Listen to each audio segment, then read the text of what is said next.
Bonjour, c'est Jennifer de Tendre Création. Alors aujourd'hui, je vous fais une courte vidéo juste pour vous dire que le mois dernier, je me suis donc acheté le logiciel Digitizer MBX de Janome. Donc voilà, c'est ce logiciel-là. Donc c'est un logiciel de numérisation de broderie pour celles qui ne le savent pas. Avant d'acheter ce logiciel, j'avais la version Digitizer Pro, donc celle-là. Donc si vous avez cette version-là, vous n'avez pas besoin d'acheter la version Digitizer MBX. Vous pouvez tout simplement acheter juste la mise à jour.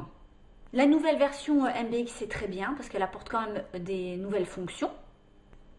Alors, le prix est un peu élevé. C'est un logiciel qui est convivial. Alors, qu'est-ce que ça veut dire convivial?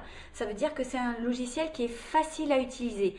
Attention, quand je dis qu'il est facile à utiliser, je dirais qu'il est plus facile à utiliser que certains autres logiciels, mais il demande quand même une certaine prise en main. Alors, pour en revenir au prix, donc Digitizer MBX coûte quand même 1 200 €. Donc, c'est un achat qui doit quand même être réfléchi. Si vous avez Digitizer Pro et que vous voulez rajouter la mise à jour, ça vous coûtera quand même à peu près 600 €.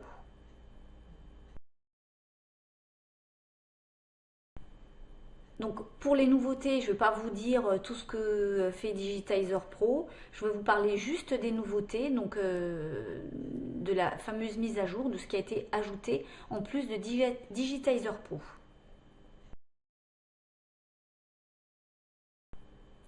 C'est un logiciel qui est compatible avec toutes les marques de machines à broder. Donc vous avez une interface graphique qui est plus performante.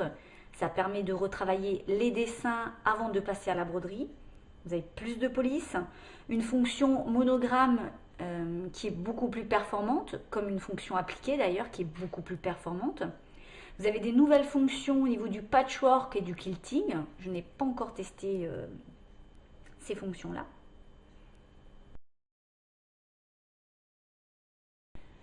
Et vous avez une fonction branchement. Donc cette fonction de branchement permet de relier plusieurs petits segments de broderie entre eux. Et ça évite justement à la machine de tirer des fils et de devoir couper à chaque fois les fils entre ces différents segments. Ce qui était selon moi quand même un petit problème au niveau Digitizer Pro, c'est qu'on avait quand même souvent des fils qu'on devait couper. Donc là, on va pouvoir un peu limiter le nombre de ces fils à couper.